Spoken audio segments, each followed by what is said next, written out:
for the evening. He hosts Savannah Comedy Underground. His name is Brendan Townend.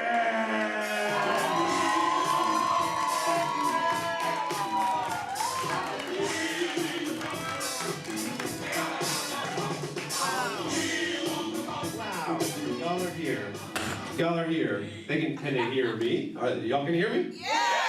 Oh, there's like a dead zone up here.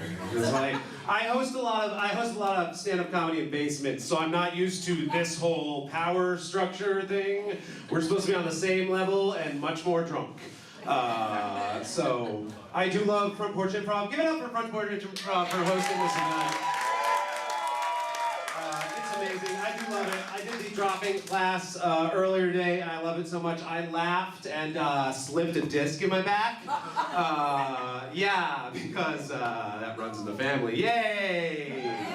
Only for dumb reasons, though. It's never a good. I'm never moving anything anywhere. It's just me being like, ha! Oh no! Or sneezing myself into a disc slip. Has that ever happened to anyone in the audience? No, you're all good on the backs. Cool. So what I'm saying is, if I'm a little goofy tonight, now you know why. And also, oh my gosh, look at this, a stool. What? I'm gonna sit on the, okay, I'm not gonna rap, but I just see that leading to doom later. Does everyone else see that being doom? Okay, all right, here we go. Oh, Savannah, how are you doing? You're looking good. I feel like we have a real variety of people in the house tonight. It's like a Lego set where everyone's a different, like, we got a knight over here, we got a space ranger, we have a princess. I'm sorry if that gendered you in any way. I'm so sorry. I didn't mean. You can be a they. That's my new, I'm so liberal, that's my base now. Everyone is they, I don't care what you appear to be, you're a they, it's easier. It's just so much, like, when people say, oh, what kind of dog was it? I'm just kind of like, dog. I don't see the difference between people either. And like, what kind of person was I? I usually go like, tall. It's my main descriptor, or sometimes short. Yeah, no, thank you for leaving me there. Again, I'm a little bit loopy. I don't remember exactly what I was going to talk about tonight. Anyone else get a little fatter in the pandemic? Oh, thank God. I'm in my safe space. Okay, let's talk about it. It's funny because I didn't notice first. Instagram noticed first. Did that happen to anyone else? It wasn't people being like, oh, you fat now. It wasn't even that. It was the app itself started showing me ads for like big boy clothes, you know? Like big boy clothes.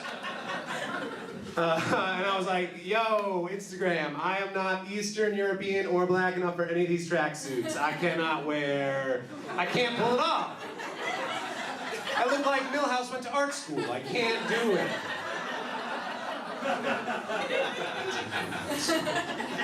Do we have any stats students actually in the house tonight? Yeah! That was so... I'm holding line and cheering for myself at a comedy show that I'm performing on very shortly. We'll get there. Don't worry. We'll get there, guys. So don't worry. It dials you in though. When you're like, this is inappropriate. I always rate the ads. I always say inappropes because I don't like ads. Inappropriate Instagram. I remember a time before it. Anyways, they came back the very next day with, hey, buddy, would you like 5 used t-shirts for $20? I was like, oh yeah, remember how liberal I am? That sounds great. No fast fashion. I was like, let me go, but can they be extra large? And we're like, yeah bro, absolutely, extra large. I was like, oh yes, nice, let's do this thing. I got in there, I was like, how do I pick out the shirts? And they were like, no. That is not how that works. We have a large pile of extra large shirts. We'll grab the first 5 we got and we'll throw them in a box and send them to you. So I'm like, ooh, that's a gamble.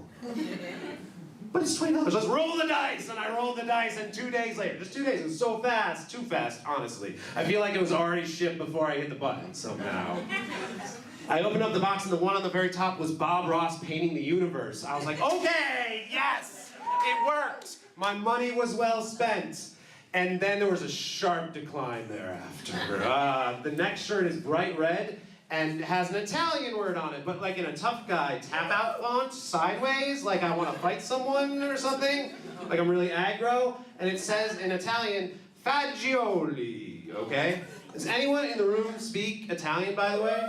Okay, don't say it. Let me let them in the room. Also, I think you might be lying. Okay. It's fine, we have some creative liars in the audience. It's cool. And plus, the first half of that word is very troublesome in America. So I have to look this up. I have to find out what's going on with fagioli. So now I have a bright red shirt that just says beans on it. And in between the shoulder blades on the back, it says www.beansinitalian.com. So I was like, okay, somewhere to follow up. Perfect. That's a bean fan website. I am here to tell you that it is not. It has pictures of cranes. I think it's a construction company. I'm honestly not sure because it's all still in Italian and I can't read Italian.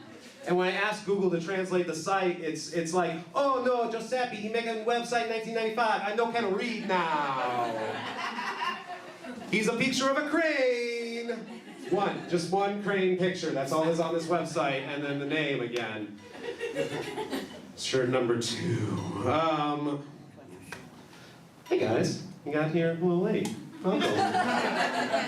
Oh, we weren't talking about you while you're out there. Don't worry about it. You're good. You're good. Good. The second shirt basically was from Lafayette, Louisiana. It was a graduating class shirt. It was like, oh wait, is somebody from Lafayette, Louisiana in here? My mom's from there. Your mom's from there? Was she the graduating class of 2014? No. Guys, it's funny, but I need to hear the answer here. It's important. Graduating class would have been in like the 70s. Oh, okay, so not 2014 though. So I don't have her name on the back of my t-shirt, is what you're saying. Because I have everyone else from the graduating class of 2014 at Lafayette High School on the back of a t-shirt, and so far, 14 of them accepted my friend requests on Facebook. I just took a picture of me in the shirt being like, hey, Lafayette High School rules, you know? It's working out well. One is, it's a camo shirt. It's a very thick camouflage shirt, but it has a pocket in it, so you know when you want to dress up like the Woods, but you gotta take notes. Don't want to miss any of this. Dear Boots and Pellets. Weird. Trying to remember the last one. Oh, because it's another, that's the thing, I kind of got a double on my order, so I'm a little ticked about this, because it's also another graduating high school class on another t-shirt. It's a bright teal t-shirt, and it is extra large, so it fits. It fits, but it's cut like a belly shirt, so I guess I can use it to wash cars in, you know? Like if I need to raise money for the cheer squad, throw on this one. Here's the thing, it also has everyone's name on the back, but they're handwritten, so I can't become their friends, but I can steal their identities. So overall, pretty good purchase from a website I don't remember the name of. Okay, probably the Painkillers at this point. You guys weren't here for it. Never mind, okay. There's no time, I've got too many comedians. We gotta do the other people. You okay with that? If we could just continue on?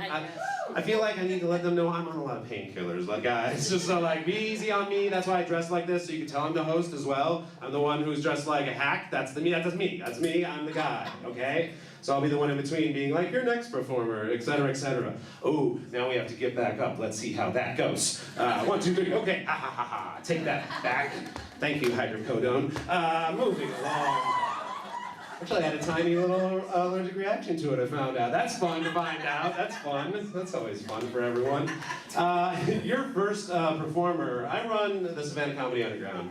What we do there, thank you for the one person who performs that and who has been to a show. Every single Wednesday night at Totally Awesome Bar, we have a free showcase of local and traveling comedians. Then we do a drunk spelling bee after that, which is exactly what it sounds like. Every Thursday night we have an open mic, and then the first Friday of every month we actually have a paid showcase that your headliner was actually on a few weeks ago, so you missed her for me. Okay. Probably didn't, Brendan. But your first performer tonight was actually the first comedian in residence at the Savannah Comedy Underground, a program I'm doing all year long. Basically to give local comedians more stage time. They'll be headlining every single Wednesday showcase, as well as opening up the first Friday showcase, as well as potentially hosting the open mic with, absolutely. So, with that in mind, allow me to introduce your first comedian of the night, Haley Morris.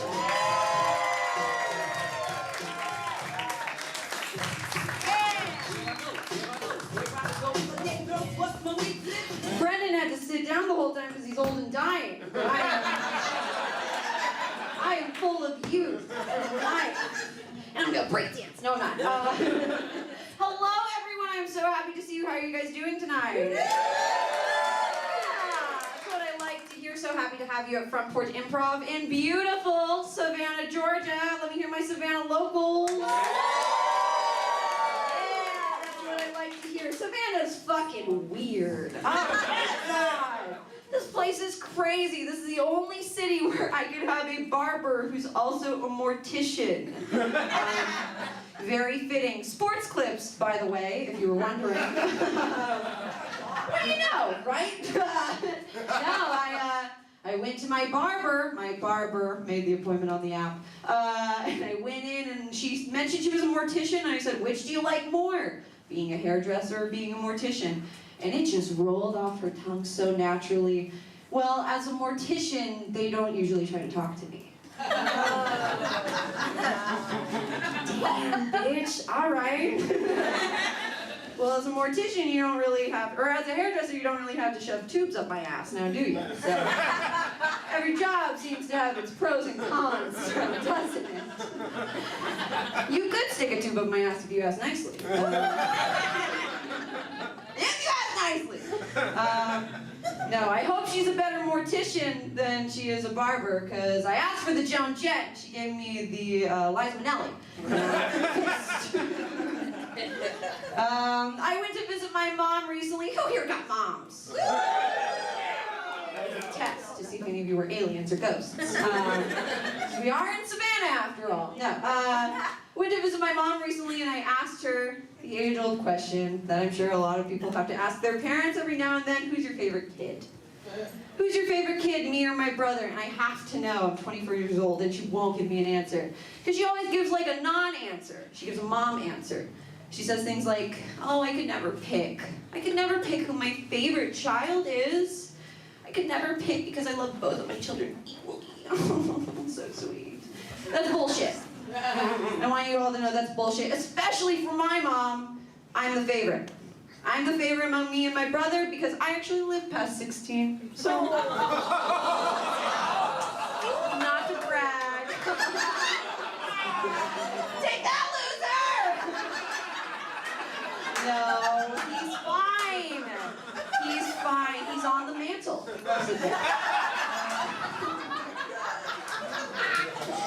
I like buying the meat at the grocery store. I like buying the meat at the grocery store because I like that it comes with that little menstrual pad underneath. I think that's helpful. I like that. I like knowing my chicken cutlets have become a woman. Good for them. Good for them. I'm sorry I'm looking at the notebook. I do a lot of drugs and don't have a short-term memory. I think it's very interesting. You're laughing because you know it's true. I don't know my middle name. I think I do. I know. I find it very interesting that all of us around the world are collectively, right now, learning that Vladimir Putin and Kanye West are on the same menstrual cycle. How neat is that? Very Kanye West to believe that his story is the main storyline right now. It makes me think, I wonder if anyone in Kanye's life is like, hey man, maybe tone it down a little bit. There's some other stuff going on in the world that people are a little bit more concerned about. I don't know if you've heard. And he's like, I know about all that shit, but my shit's important too. I'm at war as well. or of the heart?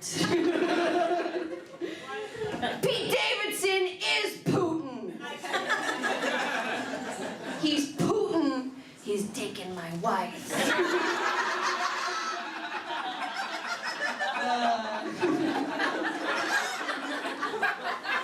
Poor Kanye, right? I had a sex dream about President Zelensky. Does not deserve cheers. I had a sex dream about President Zelensky, but I think it's a good omen. I think it's a good sign. I think if any part of my dream was based on reality, I think they're gonna win. If that man really has two penises like he did in my dream, they are set over there. He will fuck the Russians to death. It was a good dream. It was a very good dream. I have a period tracker app. Let me hear my ladies who got that period tracker. Tracking our periods with our phones. Robots controlling our ovaries. The only time Steve Jobs ever helped a woman. That bald-headed fuck. No, I have a period tracker app and I've had it for years. So now it's super accurate. It knows when I'm on my period, it knows when I'm off my period, it knows when I'm asleep, it knows when I'm awake, all right? It knows everything about me. And it gives me warnings throughout the entire month about what to expect from my body. Because I don't know if any of you know this, a period is a wild roller coaster, all right? Emotionally, spiritually, it's a lot to go through. So my period tracker app will give me these cute little pink bubble messages with all these cute little emojis, and it'll be like, boo-boo, hey queen. Expect milky or brown fluids within the next 2 days. Hashtag slay. Boo-boo, sup bae. Nipple hair is a normal part of life. It's a sign of fertility. Lipstick emoji. Boo-boo. Hashtag live, laugh, love. You're about to start your period. You're gonna want to block your mom's phone number for the next 6 days. Love ya. All right, I'm gonna leave you guys with this one. I love living in Savannah. It has been probably the best 6 years of my life, and I think one of the things I love the most, and it's a little controversial, I love those bachelorette parties. I love them so much. I know I shouldn't, but I do. I love watching them. I love seeing what they do. They're so different, the daytime bachelorette parties versus the nighttime bachelorette parties. The daytime bachelorette parties are all in those matching shirts, and they have like cowgirl hats. Oh my god. Oh, we're so quirky. And they'll be like, yes, Damien and Avery forever. But by the time you hit like 6 p.m., 7 p.m., those bachelorette parties have turned. Alright? They're missing flip-flops. Looks like they're filming Walking Dead out there. Alright? They're dehydrated, they can't find their hotel, they don't know where the fuck they are. You pull one of those bachelorettes aside, you say, are they in love? Is the couple in love? And they go, no, he's just tall. What the fuck happened to Chelsea? Alright guys, that is my time.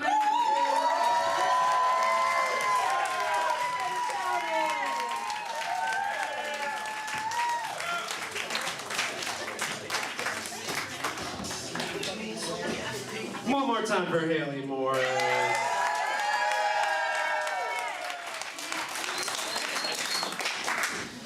I don't like the bachelorette party. I'm just gonna say it. Awkward. But this show is very Savannah. This ended up being a very Savannah-centric first half of the show. Because your first one, Savannah Comedy Underground. Your second comedian tonight is actually replacing a Charleston comedian who was at my show at the Underground last Wednesday and stayed for the drunk spelling bee, and then, you'll never guess this, got a DUI. He drunk drove himself out of a spot, baby. So, your next comedian, who's a good friend of mine I've performed with for many, many years, is a far superior replacement because she drove herself here.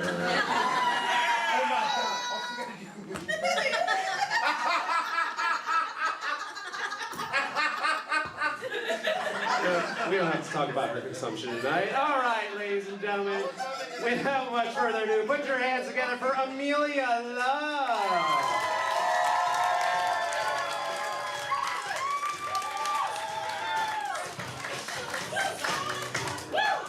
Hi guys. I just want to apologize. I feel like I just got a lot of information thrown at me at once. Number one, I'm a replacement. Brendan, you didn't tell me that when you asked me to do the show yesterday.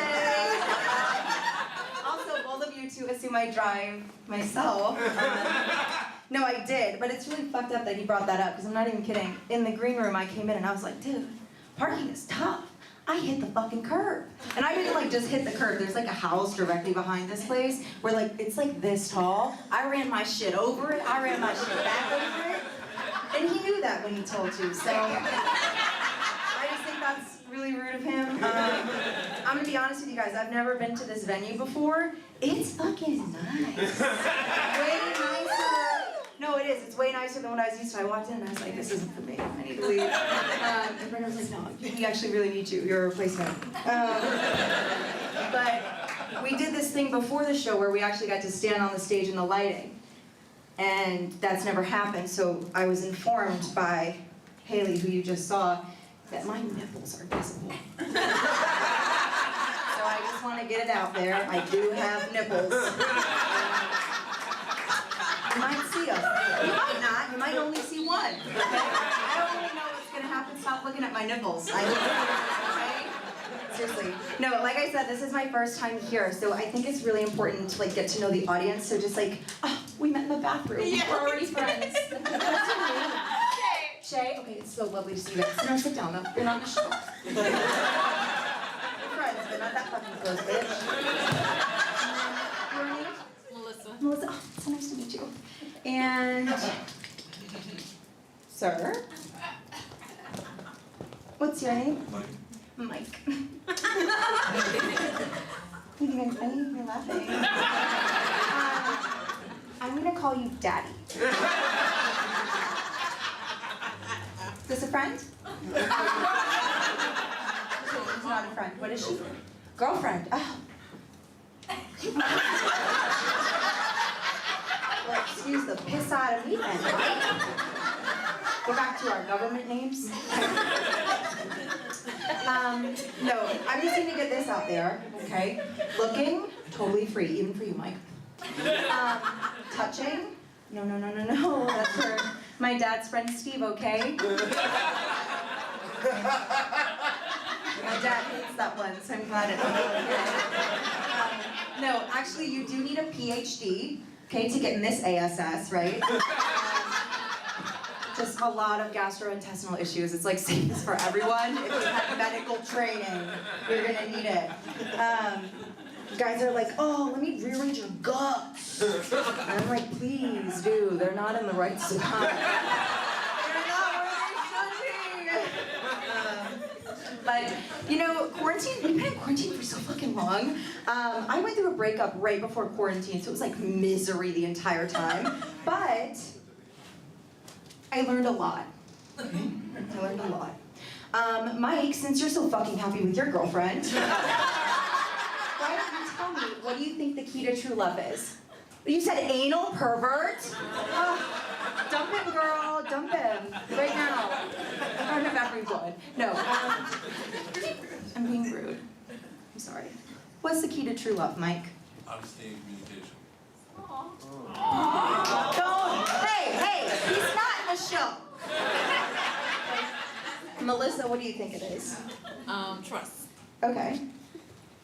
Those are some really boring answers. Is anyone gonna say like drunk at Chili's? Good sex, okay. Okay. Okay. What did you say? Bondage? Why don't you come to the front row? No, having similar hobbies. I think you have to enjoy the same things to have longevity in a relationship. The reason me and my ex didn't work out is because we just didn't like the same things, okay? Me, I fucking love Taylor Swift. Don't laugh, I'm serious. I would fucking die for Taylor. I'm like, oh, I would never get in a cult. If she tweeted, kill yourself, I would kill myself. I love Taylor Swift. Someone check Twitter. Did she do it yet? I'm ready to go! No. I'm fine. I also, it's not funny. It's not sweet, but I also love Family Feud. Okay? Oh, thank you. Steve Harvey is a national treasure. He's a piece of shit. Okay? That's fair. He's a national treasure. And my ex was 32 and really loved the Power Rangers. No judgment, no judgment. What's your favorite one? I don't fucking have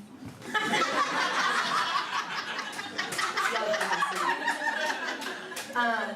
No, he loved the Power Rangers. I'm serious, he loved them so much he'd only get hard if I was like, Maria Rapunzel!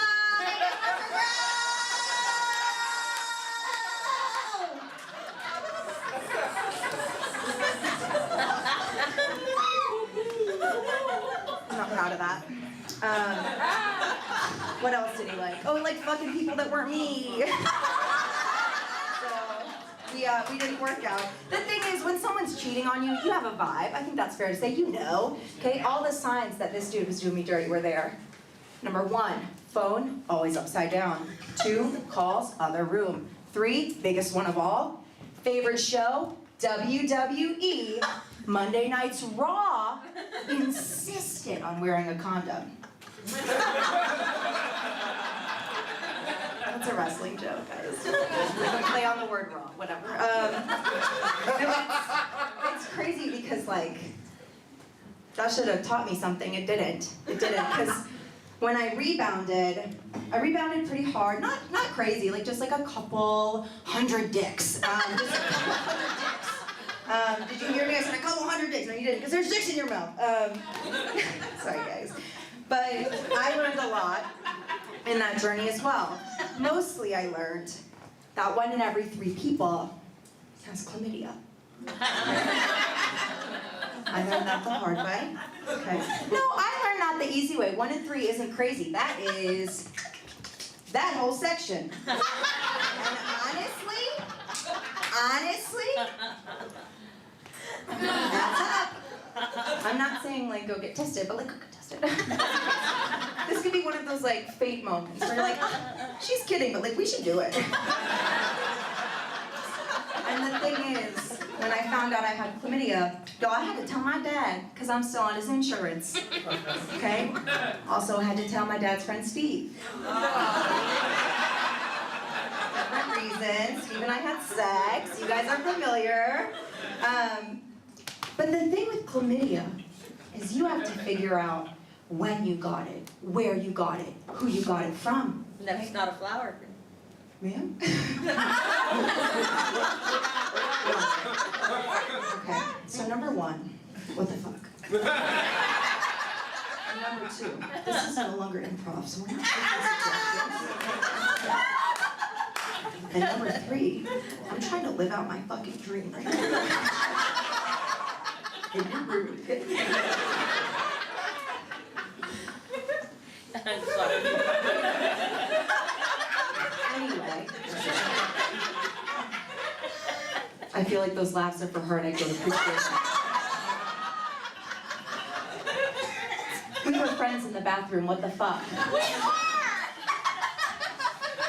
No, but with chlamydia, there's a lot of groundwork that goes into what you're supposed to do, okay? It's like Clue, but for adults. Would have been funnier if you heard it 2 minutes ago. But we'll keep going. When you're a kid, you're trying to figure out, okay, who killed the butler, right?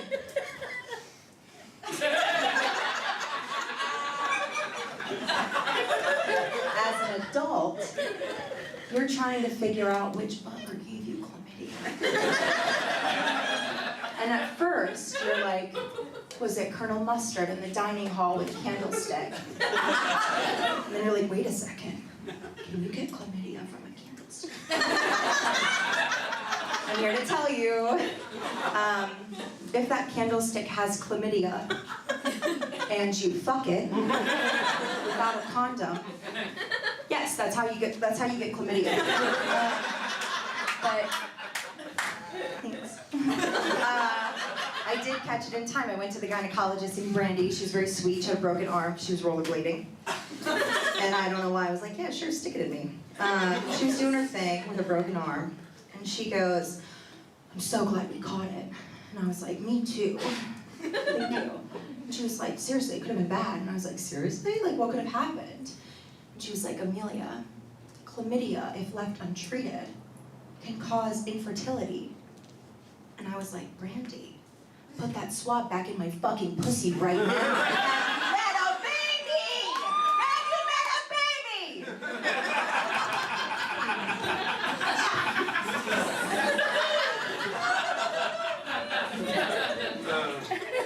Obviously, some of us have, some of us have not.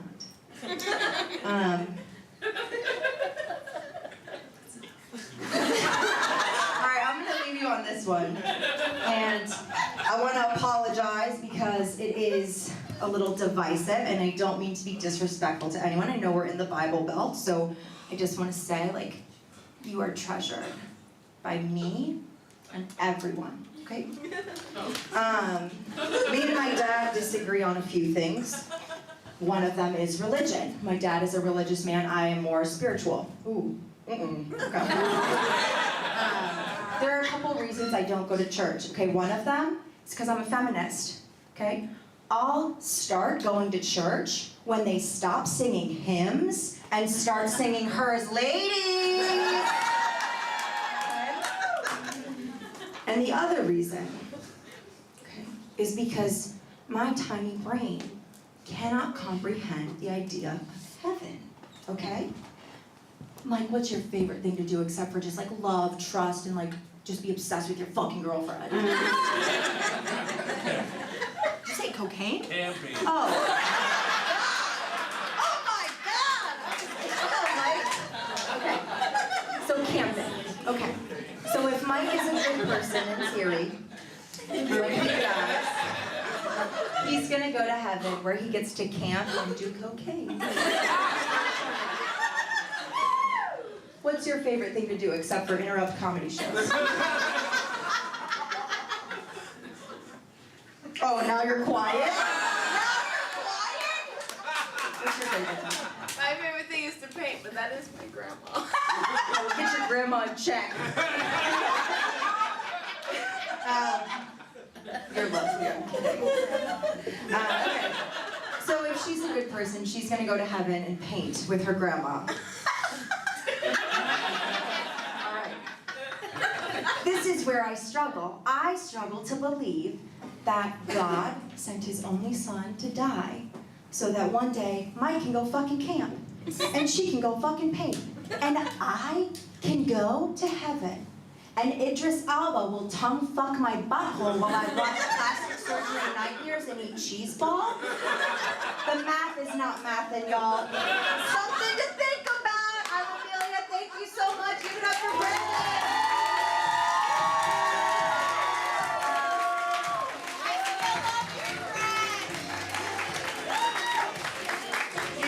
For Amelia Love.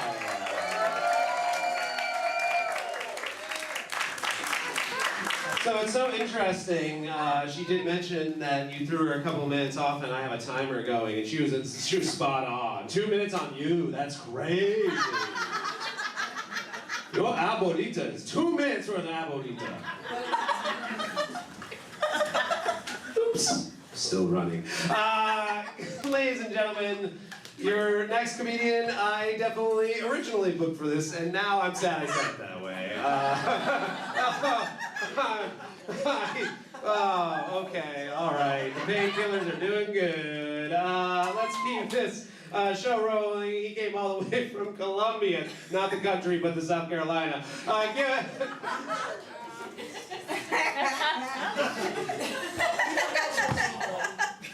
Wait, I have to grab something anyway, so you just keep doing that. Christian Williams!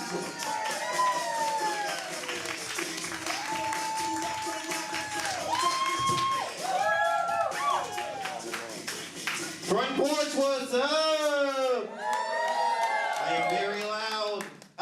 Do you guys know how bad men are at communication? I learned a friend of mine had a DUI tonight from that guy, all right? My friend has just not been coming to mics, and I was like, maybe he's sad. He has a DUI. Cool. I'm gonna tell you guys something you may not know. It's pretty cool to be black, all right? Thank you. I know earlier I flipped off a cop to see you. It was pretty dope. But the coolest moment of my life, I was once the only black guy in an all-white wedding in Des Moines, Iowa, right? It's like I brought rhythm to the state of Iowa, right? Like, I don't know if you guys have ever taught white people how to do the wobble, but it's like teaching little kids magic, okay? I know what's going well because this is the only time in my life an old white man came up to me and said, "You have to meet my daughter."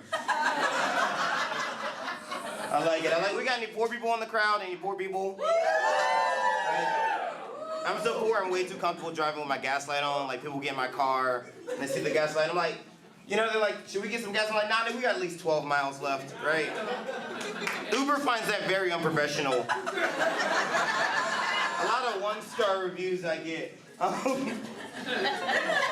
And I'm poor because I work at a job that doesn't pay a lot. I'm a librarian, a librarian's assistant by trade. I work with 3 really old white women. It's like BET revived the Golden Girls. And let me tell you something you don't know about the Golden Girls, all right? They can't fucking hear and they gossip way too loud, okay? And the other day, one of them was telling me how they get into college at Winthrop. She had to pass a swim test, right? Which is crazy, the lengths they went through to keep colleges segregated. No, we're gonna sit in that. We're about to get into the racial part of the section. If you feel uncomfortable and you're white, you know, it's this thing called white guilt. It's okay. It's okay. Find me or any other black person after the show. Just open up your wallet, all right? And we'll work that out together, okay? Sweet. I don't think white people are mad enough about Hamilton. Okay? I'll be damned if when I'm 50, my kids drag me to see some musical with an all-white cast to a pop-punk theme about the Underground Railroad. Talking about some, "I got your freedom, I'm coming with you, dear Tubman, let me in." I don't want my milk chocolate Milano children coming home singing some shit like, "Oh, well imagine, as I'm out in the field and I'm picking some cotton and I can't help but to hear, no I can't help but to hear an exchanging of words. Where the fuck is Jamal? Where the fuck is Jamal?" Says a slave master to Greg, right? I don't want to turn on the radio to hear some remix to Stacy's mom talking about Master's wife that's got it going on. What I'm saying is what Luel Mandela did is not that hard, and I refuse to pronounce that young man's name correctly. What's up? This is about to get really weird. You guys ever wish there was a race war?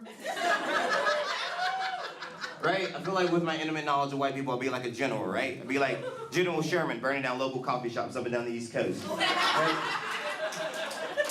White people would fear me as I pull up to trailer parks blaring the Beastie Boys Sabotage, right? In a Jeep with Joe Rogan's separate head on the front, right?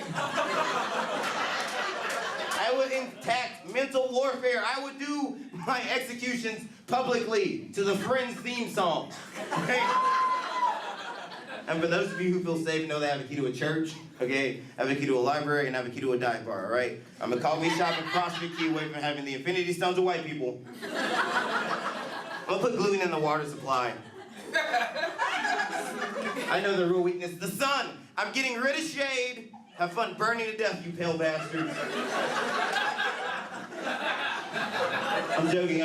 I think comedy could be the real thing that ends racism, right? Which is, what I need is a time machine, right? I think if I could go back and be the first black comic to do an integrated mic, right? I could fix everything. And you're like, "Christian, maybe your comedy isn't for old whites." No, I wouldn't do my comedy. I would go back in time and do blue collar comedy tour to those people live in that moment, all right? I would get on stage and do Black Jeff Foxworthy, like, "If you ever been to a pool party where nobody got in the pool, you might be a Negro," right? I would end racism with cultural appropriation. It's a paradox you can't even begin to understand. I know what some of you are thinking, I need therapy, all right? I get the ads, okay? All right? Better health is expensive. $50 an hour they're asking for, all right? You know it's free? Singing the lyrics to How to Save a Life by The Fray in my car during my lunch break, all right? Oh, where did I go wrong? Right? What does a doctor gonna tell me in an hour that the freight can emotionally waken in 3 minutes and 52 seconds? I'm joking. I do go to therapy. I started last year. It takes me through my childhood highs and lows. Thank you. I call it Disney Plus.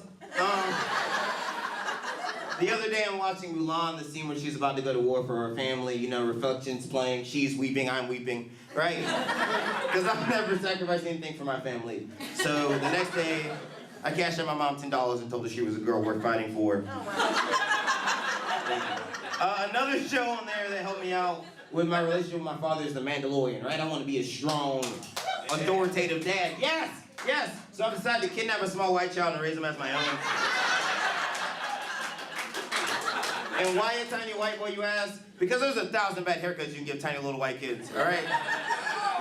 And look, you guys live in Savannah, just look around. They just keep multiplying. I don't even know. Just variations on the same cut. And I hope that this kid is fat. I work with children and I've learned that chubby kids are magic, right? Like I have this fat kid I work with and he always has snacks. Loose, never in packaging. But his M&Ms come at that level of warmth where they melt right in your mouth.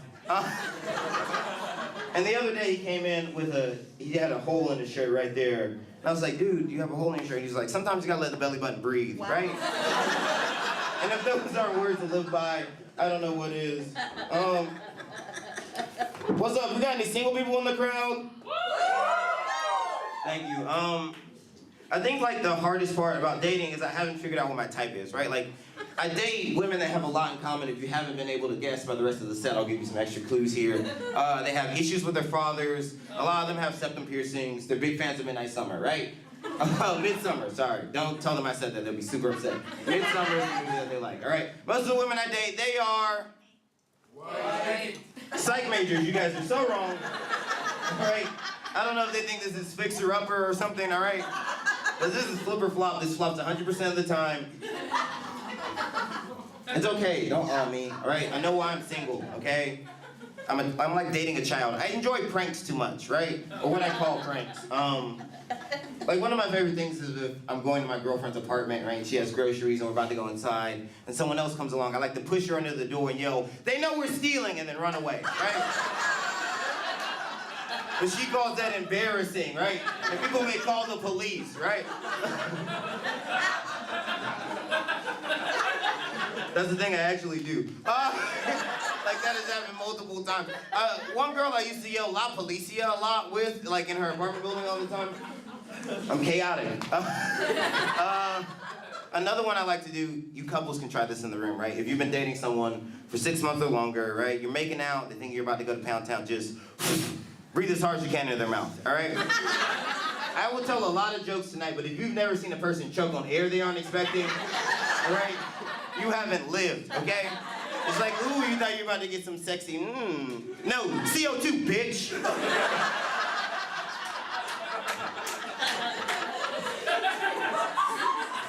You guys are bad people. The other thing is, you guys are bad people. As I don't know how to flirt, right? Tinder has ruined flirting for this generation, right? Like, you can't use your Tinder openers in public, right? Like, I can't walk up to a young lady in Publix, right, shopping, and be like, "Hi, hey, hi.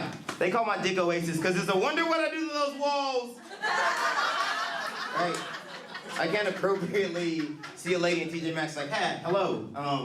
I have an 03 bottle of Barefoot Chilled at the crib and an original copy of Pride Present on VHS. What you trying to get into?" Right? Like, what is the proper way to tell a young lady I'm trying to treat her like my mental health and raw dog her every day no matter how depressed I am? How do I convert that when you're shopping for cabbage, right? Like, how do I tell you you're picking up cabbage? And the other thing that's hard about dating apps is, like, it's hard to describe the thing that's most dateable about me, which is I'm the best first black guy to bring home, right? 4 out of 5 conservative dads agree I'm better than the competition. And it was weird in high school because these dads had their worry about me and their daughters and what we were doing upstairs. Like I was some type of rapscallion who was going to take their daughters' virginities. But people who take virginities don't use words like deflower, right? Like if this was upstairs with your daughter in high school, if you can't see, it's a picture of me circa freshman year 2012 wearing a chicken costume, all right? If this guy is upstairs with your young daughter, they're discussing her real boyfriend, okay? All right? Me and your dad had the same goal in high school. We want your boyfriend to stop fucking you by any means necessary. We don't sleep on Friday nights wondering what you're doing in the back of that Mustang GTE. Cool, this is the perfect part for this in the set. You guys should understand this by now. I'm an awkward person sexually, right? Okay? A young lady once looked me in the eyes and said, you can be as rough or as wild as you want, right? Which is a crazy thing to say to a guy who wears Crocs with gibbets in them, right? Like, I've laughed recently in my 20s while fingering a girl because they reminded me of Silly Putty, right? I'm not the guy to choke you with eye contact, right? I both believe in and am afraid of ghosts, okay? I'm not tying you up and calling you a dirty little slut. Earlier today, my bathwater was too hot. I went, ooh, ah, ee, hopped out. You're not sticking a finger in my butthole, okay? And another woman once asked me in an Arby's while we were on a date, what's my wildest sexual fantasy? And I was uncomfortable talking to her about that over cheddar fries, but I'm comfortable when you're full of strangers. My wildest sexual fantasy is basically the plot of a Hallmark Christmas movie, right? At 50, my wife dies of some unknown disease. I move out to Colorado, open up a bed and breakfast. I'm doing pretty well for myself, all right? You say to yourself, Christian, you're a little bit more cut, a little bit more toned now. I do maintenance on that fucking bed and breakfast I own.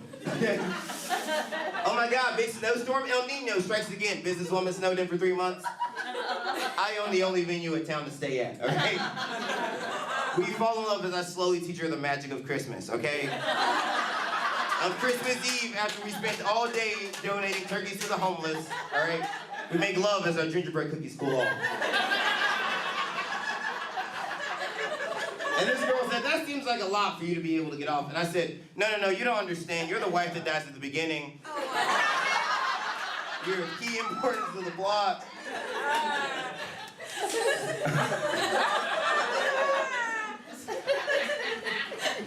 I think when I was born, a white woman died at the same time and our souls crossed, forever entwined.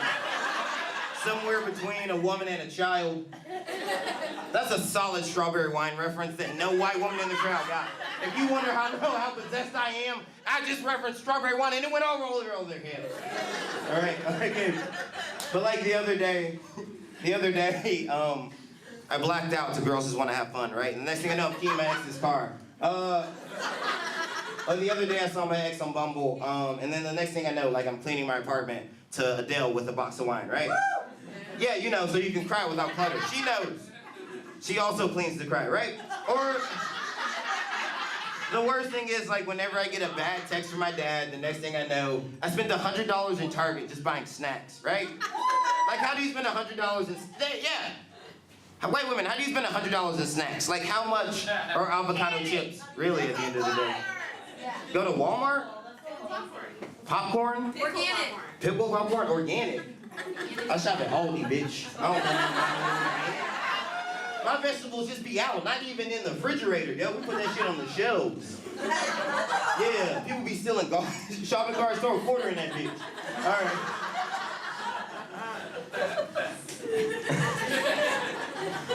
I'll give you guys a treat. That's the story. I had the worst sexual experience of my life right before the pandemic started, all right? It started out making out very dehydrated, right? There's a lot of like suffocating very softly. And then I proceeded to have mediocre sex with someone I don't care about, right? You guys know what that's like. Right? It's like going to Myrtle Beach, right? Like you're at the beach, but you'd rather be at any other beach in the world, right? You yell Hillhead, she's confused, you're confused. And I finished first because that's how my daddy taught me how.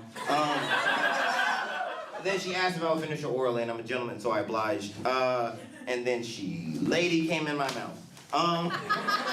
Which is not like those cool videos on the internet. It's warm, it tastes a lot like urine.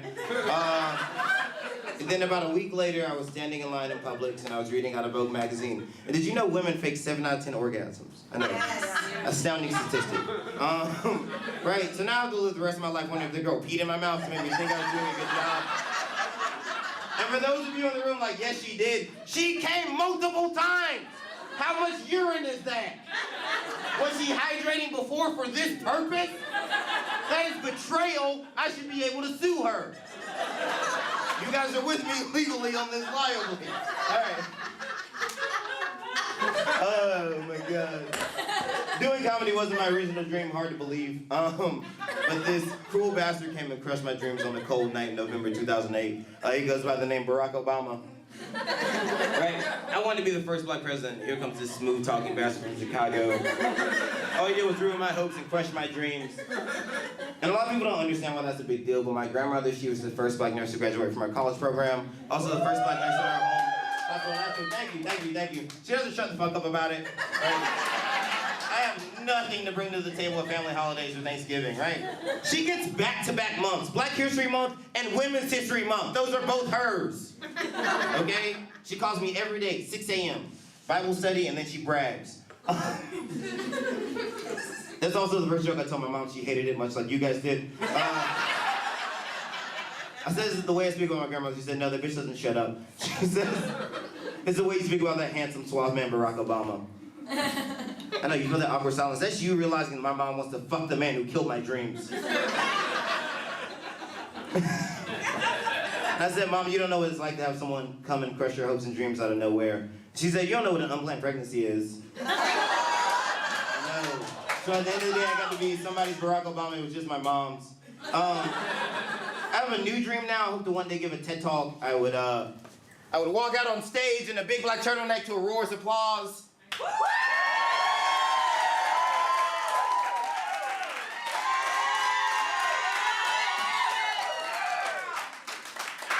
I go, hi, I'm Dr. Williams. I have a PhD in something you can't fathom or understand. And I'm here to explain to you why sharks are the black people of the ocean. And it's hard for sharks because they only have 1 week for their history, while black people, we have a whole month. Right? And sharks are painted as these violent creatures, yet no one in here has been attacked by a shark. I'm not looking for your hands, so put them up. All right? And if you did, you were in that shark's neighborhood, perchance. Maybe you threatened the shark. Maybe it's children. Right? There are a lot more things that are more likely to happen than you to be attacked or killed by a shark, right? You're more likely to die falling out of bed, right? You're more likely to die eating a peanut butter sandwich, right? You're more likely actually to be raped by a dolphin than you are to be murdered or attacked by a shark. Which brings me to my second point. Dolphins are the white men of the ocean. The statistics would horrify and astound you. I'm Christian Williams. Good night.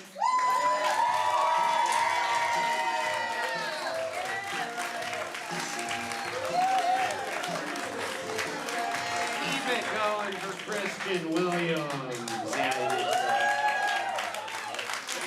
Christian is loud on the system that you can hear through. I don't know if you notice he's a loud boy.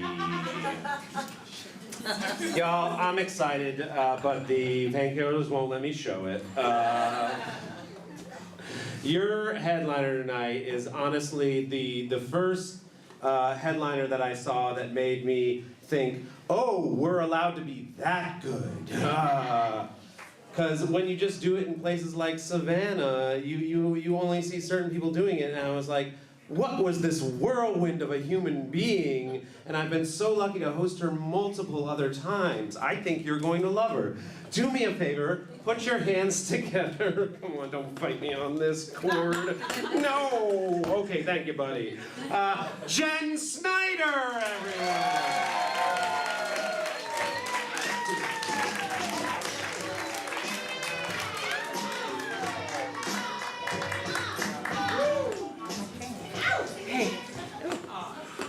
Hey. How y'all doing? The people in the front row felt bad for me because they heard me, but they're like, no one else did. No one else did. The mic switch isn't a COVID thing. These fucking young people eat ass too much. It's just, it's uncomfortable for me. I don't trust it. Christian's from my hometown. Y'all give it up for Christian. He's very funny. I always get pissed off because he looks like a better lesbian than me. You know what I'm saying?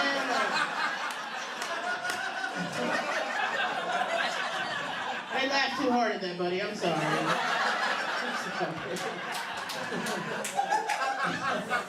I feel like Christian and I could do a body swap movie, you know, like Freaky Friday, but we just would never swap bodies back. We'd just be more happy that way. I find him 20 years later, he's with some cottagecore god fairy, she's giving him milk baths, I don't know. He's making his own terrariums. built quite a life for himself as a lesbian. Y'all doing okay? Yeah. I wore my favorite hoodie for y'all. Yeah, and like any quality garment, it lets you know where it hails from right on the front. That's Myrtle Beach, South Carolina, in case you want to get you one. Y'all, here's the thing about this hoodie. My mom and daddy gave it to me. They saw this on a discount rack in a Waves in Myrtle Beach, and they were like, holy shit. Do you know who needs that weed hoodie? Our 40-year-old daughter that still lives in her fucking house. If a woman never sees her in that hoodie, how the hell will she ever get the fuck out of her house? But y'all, here's the thing. I always wear it when I go to big cities and do shows at night, because like, combined with my parents' love, this thing's literally infused with white trash magic. Yeah.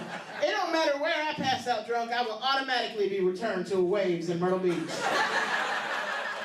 I would just come to on a discount rack like, holy shit, I gotta get a sharp shot glass to get the fuck out of here.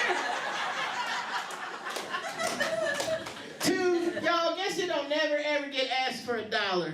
You guessed it, the bitch in the weed hoodie. People don't think I got $1 or any fucking weed. It's amazing.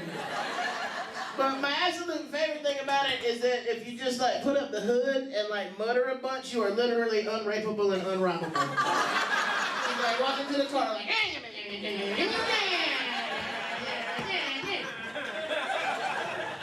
nobody fucks with the old white bitch in a weed hoodie. She got bigger problems than you're prepared to deal with.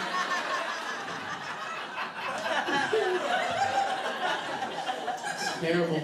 I've tailored my life a little bit too much to how much weed I smoke. Like, I was literally wearing this hoodie one time to a show and I got pulled over by a cop. And the cop goes, I smell weed. And I looked him right in the face and said, that's weird. It did smell like weed, y'all. Spoiler, y'all. That's not a... You know, I ain't never been in my Prius. It smells like I just carry pounds in that bitch.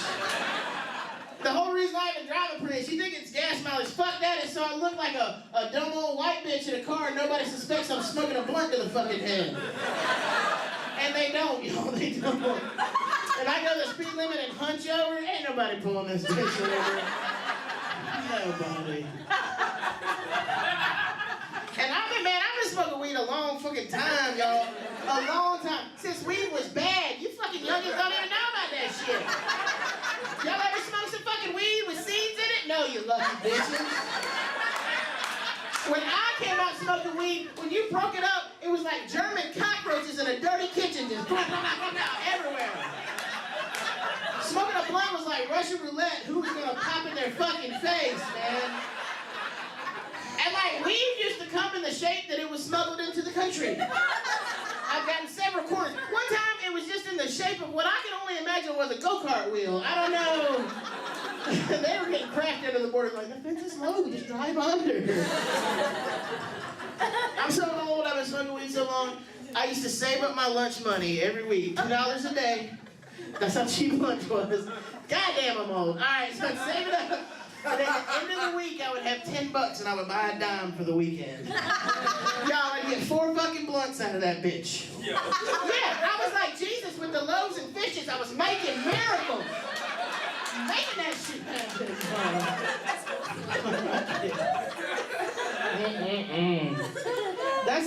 That's how I survived 2020.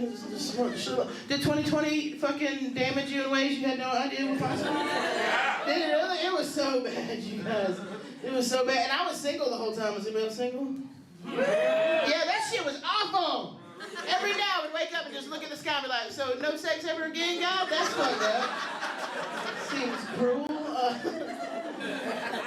2020 was so traumatizing. Here's how I fucking know. It was so traumatizing. They came out and admitted that aliens were real.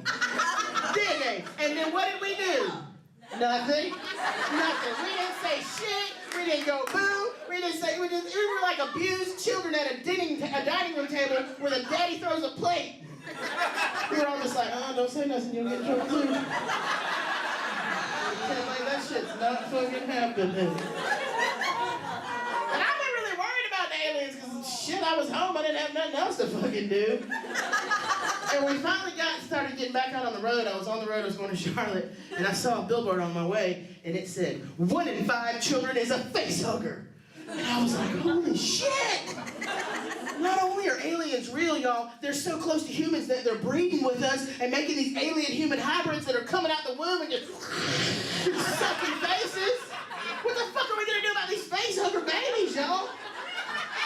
You know that the government's admitting to 1 in 5, it's probably more like 3 in 5. We are fucked. What we gonna do about these face hugger babies, y'all? Y'all, I was all the way to Charlotte before my mind clicked in and I was like, oh shit. 1 in 5 children face hunger. Yeah, now I gotta get some glasses and stop smoking so much damn weed. Love you guys.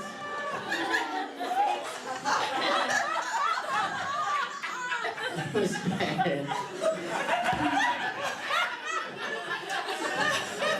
Damn, I gotta give y'all a minute. That was a good joke. I got y'all last night. All right, good night. Thank you.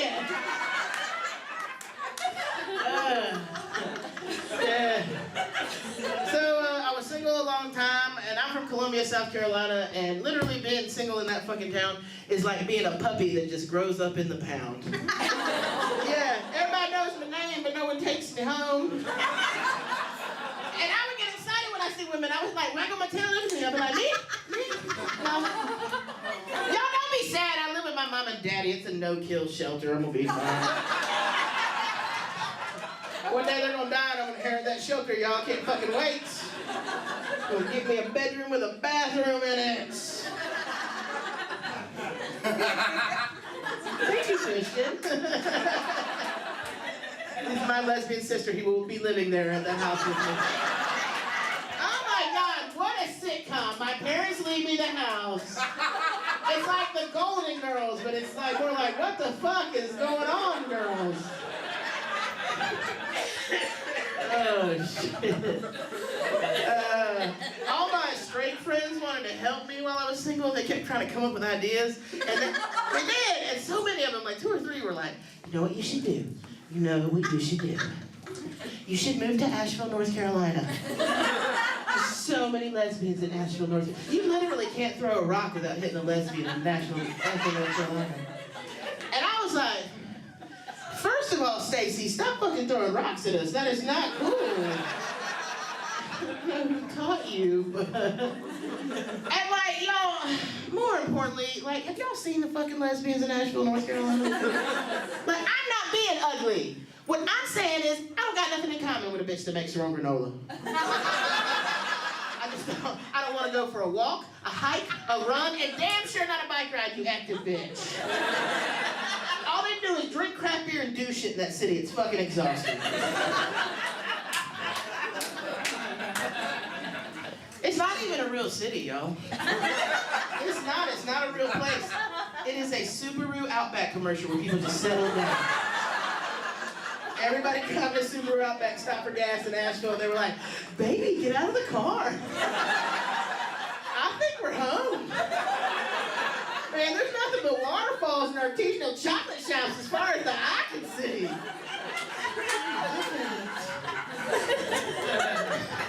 Y'all know that equality sticker that you always see on Subaru Outbacks? Yeah, that ain't even a sticker no more. That just comes standard on a paint job. They know who the fuck's buying Subaru Outbacks. It is lesbians with dogs and straight white people to climb rocks. I don't make the rules. And if you have a Subaru and you're not in one of those 2 categories, it's a 4-star, and we appreciate you. I'm almost positive we get a portion of that dollar too. That's a little bit.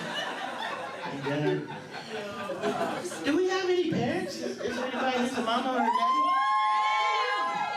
That normally does not get a good cheer. A lot of times people are like,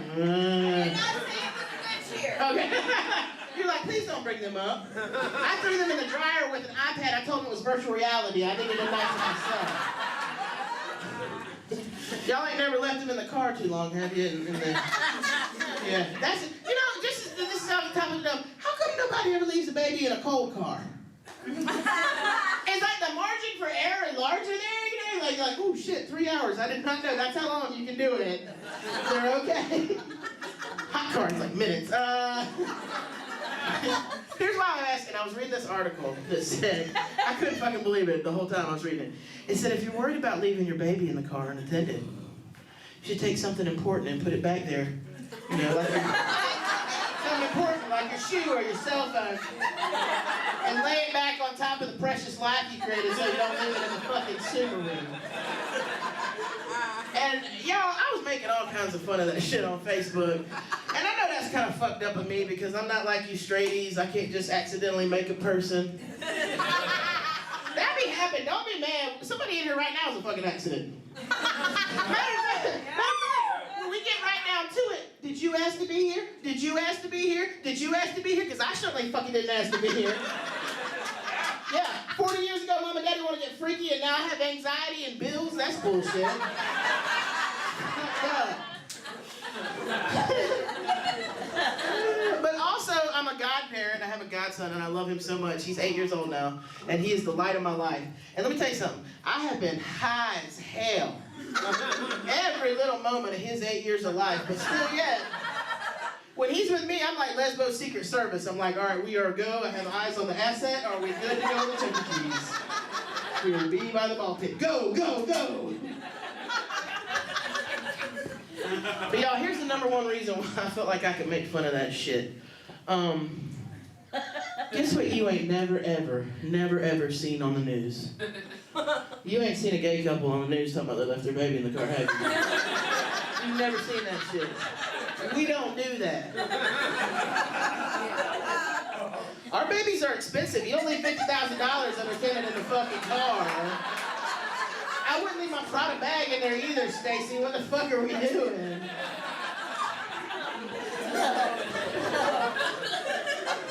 But, thank you.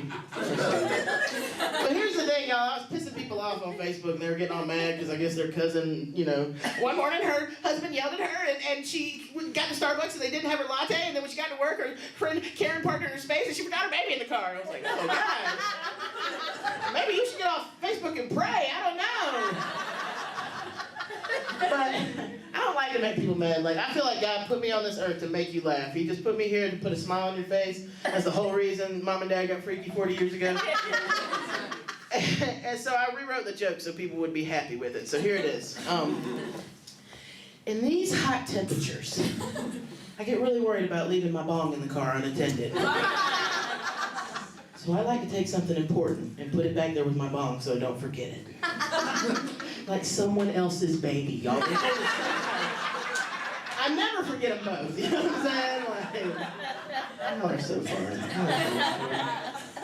Are there any my people in here? Any queers? Halfsies? I know, I come from a time when you couldn't do that. Good for y'all. I come from a time you had to give the secret single, like. I'm just kidding, that was crude. That's not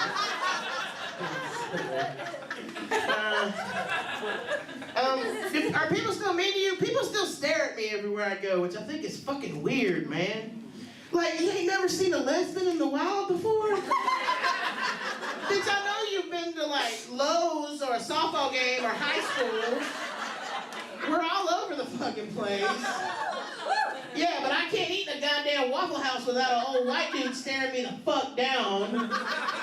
Just looking at me like, I didn't know you were kind of breathless.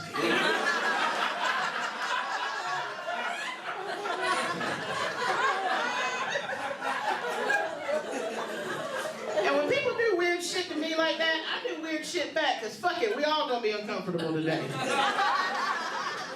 So I'll order like tomatoes and biscuits, and you're looking at me like, bitch, that's just a sandwich, that's normal. Nah, I'm gonna put the tomato in the middle, that is a sandwich, that is normal. Slap that tomato on top of the biscuit. Eat it like a raccoon that found a debit card in the parking lot. Just like, just get it all over my face. Never breaking eye contact with that old white dude.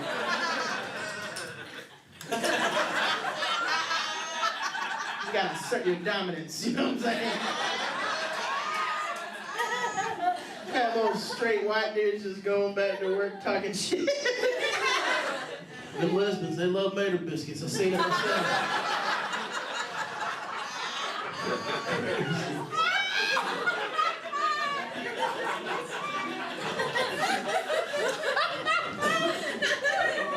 People are fucking weird, man. Fucking weird. Especially people, bigots, man. Bigots are the weirdest motherfuckers. The rest of us are just like, no, we're freaky. And I'm like, that's normal. That's good. That's healthy. And I see you, you're colorful, you're bright, I know that you are a friend. I see a bunch of camouflage and one of those blacked out American flags, and I'm like, you are probably foe. I know who to talk to in public. Not too long ago, I was fucking doing a show in this place called Locust, North Carolina. Y'all heard of that place? No. Hell no, because it's named after the blight it is on the fucking nation. But I was in there doing a fucking set and just having a nice time like we're having right now. And apropos of fucking nothing, this Duck Dynasty looking motherfucker in the bar gonna holler out in the middle of my set, RuPaul! Like he had fucking done something. Like that shit was gay magic, right? Like, oh, they blind no words, I nothing. I don't know what that motherfucker thought he was gonna do. Like, what if every time you fucking straighties made me uncomfortable, I just hollered out some nonsense at y'all? Every time I was uncomfortable around y'all, I was just like, Tom Brady! Put that in your straight pipe and smoke it. Silly, man. But here's the thing, y'all. I knew what was really going on with that dude. He wasn't trying to be mean, because RuPaul ain't even a slur that applies to me. I ain't none of the things RuPaul is. Like, literally none of them. She wears a dress way more than I ever had in my whole fucking life, man. I know what it was. That was that dude's inner fucking gay man. Excited to see one of his own. He's just pacing around in that redneck tummy like, oh my God, it's one of ours, what do we do? I want to let him know we're here. What do we say? I don't know what we say. We only get to watch Bass Pro shows and give angry hand jobs down by the boat ramp. I don't know, we gotta think of something. Come to anything. RuPaul!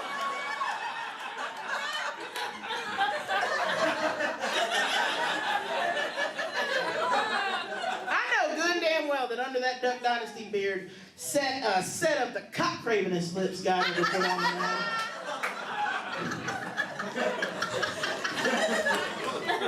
People are fucking weird. One time I was in a McDonald's and I like walked up and got in line, and the lady in front looked back and she caught a glimpse of me and she kind of gave me a. And then like out of nowhere, y'all, fucking Katie Lang started to play Constant Craving. And this bitch proceeded to turn around and give me the dirtiest fucking look. Like I wasted gay magic on that shit. Like I was like, Constant Craving. Ah, that'll teach ya, bitch.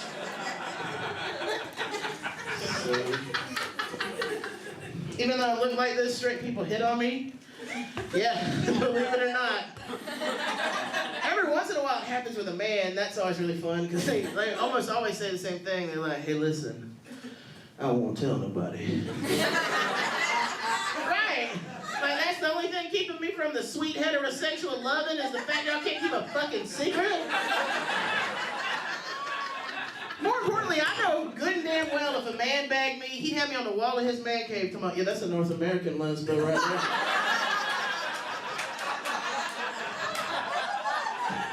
She was actually a gold star. Those are very rare. It's very special that I have that.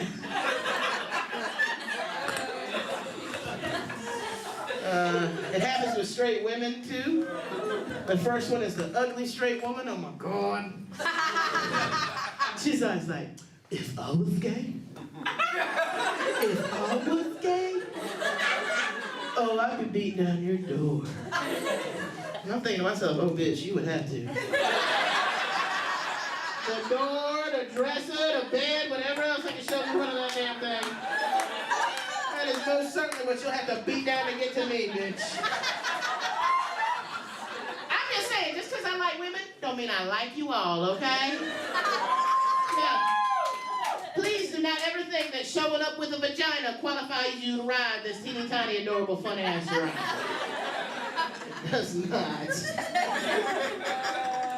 The other one I find it just upsetting as the ugly straight chick is the hot straight chick. I see y'all, and y'all say similar things too. You're like, you're so funny. If you had a penis, I would totally sleep with you. What do you mean if I got a penis? I got a treasure chest full of those fucking things at the front of my house. Yeah.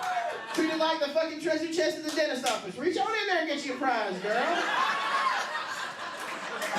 I got all kinds of things in there. Big ones, little ones, black ones, white ones. Fuck, I got purple penis. You feel like you're fucking an alien. We can overcome this hurdle together, girl. Don't trifle me about shit that don't fucking matter. You got a great laugh. Don't let nobody ever tell you different. You're the best. I hate people that try to make you feel bad about dumb shit. That fucking pisses me off. I was in Portland, and this girl was like, oh my God, you're a little overweight. You must hate yourself. I know. I was like, girl, I'm not fat because I hate me. I'm fat because I fucking love me. I don't deny me nothing. If me wants a blunt and a cupcake, oh, me gets a blunt and a motherfucking cupcake. I would just be on my couch, honey, just a licking and a smoking, licking and a smoking. Sometimes you lick the blunt and you smoke that damn cupcake. That's just the games we play, people. Y'all been out there? Y'all been to Portland? Yeah. You have? Okay, I'm surprised our people don't make it out there. And by our people, I don't mean gays. I mean Southerners. Because everywhere I went in Portland, they were like, oh my God, I love your accent. So quaint. Will you just talk? Somebody gotta get up and go to work. Is this a dream? Is this my dream? It's going too well. Got me again, Jesus. Is it still 2020?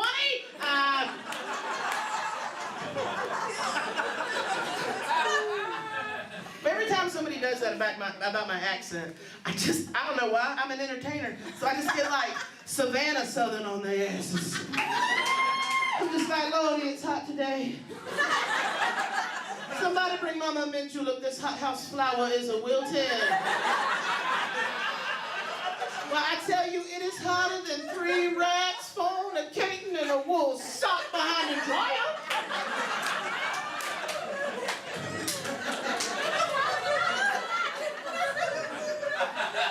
Well, I don't know, darling. I suppose if I had my druthers, it would most certainly be nothing but Duke's mayonnaise for me. Due to an altercation of a Miracle Whip, damn near tearing my family asunder. I don't know what druthers or asunder means. They that shit up.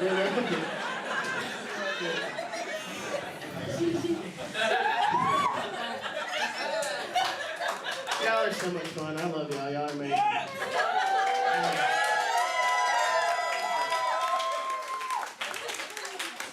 I really do feel like God put me on the earth to make people happy and make people laugh. Oh, a minute left? Damn, already? That's so quick. I have so many more jokes. What are we going to do? Y'all want to hear one more or 2 more? Yeah. All right, I'm going to make Brandon pay me no matter what. So they say we're all right. So we'll do 2 more. We'll get to what we got. All right. Let's see what I want to do. Okay, all right. So, I love doing what I do for a living because I kind of get to go across the country and dispel myths for people. Because I know when people see this package pull up, they get very upset. They either think, ooh, we're about to listen to 45 minutes of spoken word poetry about this bitch's vagina. Or they're looking at me like, ugh, there she is. There's one of them lesbian man haters. She hates the men. Y'all, fun fact about me, I was found in the wild by gay men and just raised as one of their own. Torch no bigger than a squirrel. I like good clothes, nice cologne. I don't know shit about sports, and I can't fix your Subaru Outback, bitch. I'm a terrible lesbian. But I like thin because men's desires make sense to me. The kind of things men want make sense. More importantly, I'm from the land of the Southern gentleman. Y'all know what the mating call of the Southern gentleman is? Hey, you want a beer? Like, y'all, I'm damn near falling for that siren song myself. Like, I do want a beer, boo. What's going on? How are you? I love that Bass Pro hat. That's nice. But you put that hook on yourself because it looks good. No, the kind of things men want make sense. Like, guys, back me up. It's almost every straight man's fantasy to have sex with 2 chicks at the same time.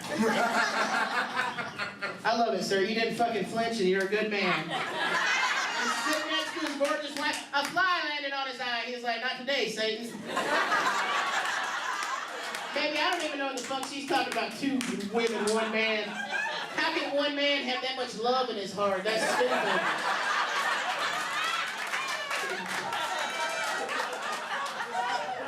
And honestly, sir, you look like a good man. You look like the kind of man that's like, look, baby, I know this is my idea, and it's my fucking birthday, but fuck that, me and you, we's a team, so huddle up, teammate. This is what we gonna do. Daddy's gonna stay here, okay? I'm gonna set the mood. I'm gonna light some candles. We'll put on a little Sade. Yeah, because this ain't no ordinary love. You know what I'm talking about. I'm gonna wear those red silk Deadpool boxers that you got me last year for Christmas. You thought I didn't like them because I ain't worn them yet, but I was just saving them for something special. And this is what you do, baby. You go out and you find a woman that gets you hot. That gets you going. You bring her back to this house and we're gonna have a night of magic. And that's dope, right? Guys, you're probably pumped. Until your wife or girlfriend brings me home. But it's not as exciting, is it?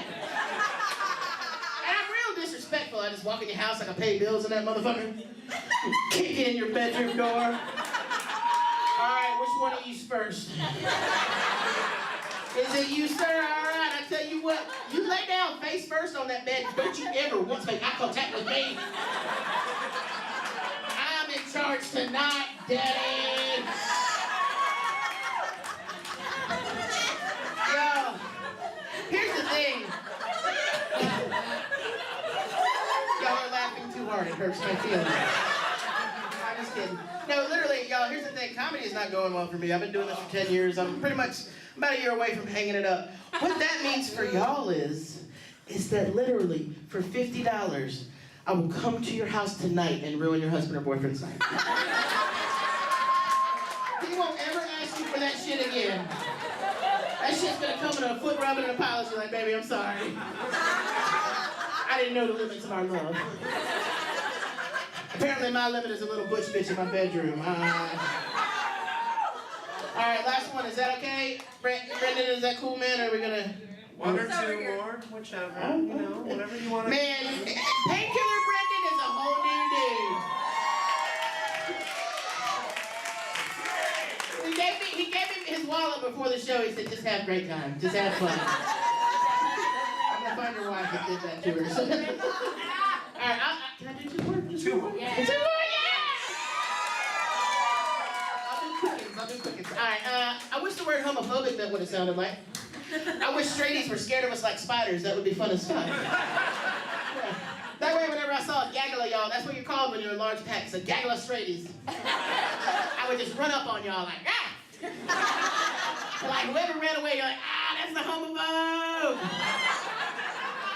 I don't know, it just tickles me to think of a girl like calling her boyfriend like, oh my God, Jason, listen, I need to take a shower for work, but when I pulled back the shower curtain, there was a fat little lesbian in the tub. What do you mean, what did I do about it, Jason? You know I'm terrified of those things. I need you to come over to my house and squish it with a flip-flop. But Jason's a good guy, you guys. He just comes over to the house with a big-ass cup and a napkin. He just comes in the bathroom, he's like, come on, just give the cup up. Come on, I'm not gonna hurt you. Come on. Just gonna drop you off at the golf course. Go in the bathroom. I featured for an old straight white dude one time in comedy, and he told me after my set, he was like, you should stay somewhere more stereotypical than the golf course, like the axe throwing bar or the flannel store. Right! What the fuck? Like there's a store called a flannel store, and butch lesbians just going in there like moms, like they open up at 9. They open up at 9.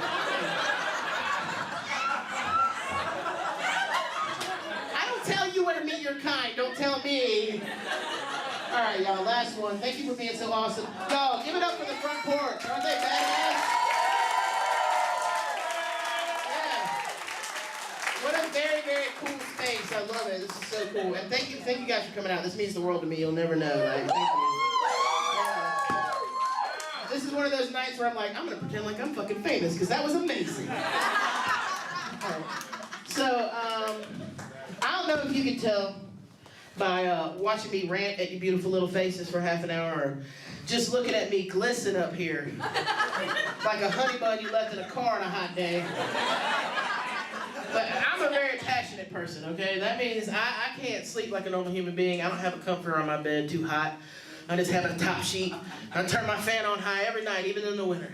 And then I cover up with the sheet all the way, except for y'all. I like to stick just the tiniest little bit of my foot out of the sheet and off the side of the bed. Yeah, that's the temperature God intended us to live at. Yeah, but here's the thing, y'all. I can only enjoy it for like 45 seconds to a minute before I get terrified about the monster in my bed grabbing my foot. So I gotta take my sweet footer and put it back under the sheet where it's safe. Hey, you guys, I don't know what's crazier a thought, right? That there's a fucking monster that lives under my bed, or that the sheet somehow protects me from his ass. Like, that is monster canon. A big giant monster comes out from under my bed every night and he's like, ooh, I'm gonna eat some toast today. I'm gonna eat some teeny tiny toast. Is that cotton? Is that cotton, damn you, Martha Stewart? Honestly, you guys, if you want to kill me, don't stab me, don't shoot me. This is all you gotta do. You gotta break into my mom and dad's house. You gotta find the bedroom that's mine. It's the one that smells like weed and disappointment. And then, guys, all you gotta do is just crawl up under my bed and be really quiet and really patient. Right before bedtime, I'm gonna give you one of these, just like a little stretchy stretch. I like to get the hammies loose. All you gotta do, so gently, reach out and grab my fucking footer. Bitch, I'm gonna die right there. Fear-induced heart attack. You are gonna skip over my lifeless corpse and out the door to freedom. I don't think you'll ever be brought to justice, because fuck, I'm not positive what you've done is a crime. Cops are gonna come in and be like, oh shit, Johnson, this is our toughest case yet. I don't know what happened here. Came in and the victim was laid out like this. She was dead, but she was still trembling. I tried to look around for clues, but there was nothing but blunts and cupcakes and dicks all over the room. I don't know what happened here. Y'all, I'm Jen Snyder. Thank you for being amazing.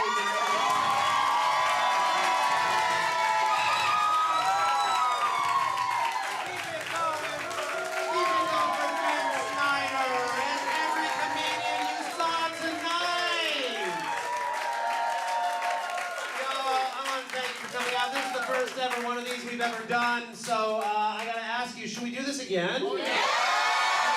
Alright, cool, I'll see you in about 3 months. Y'all have a great night! I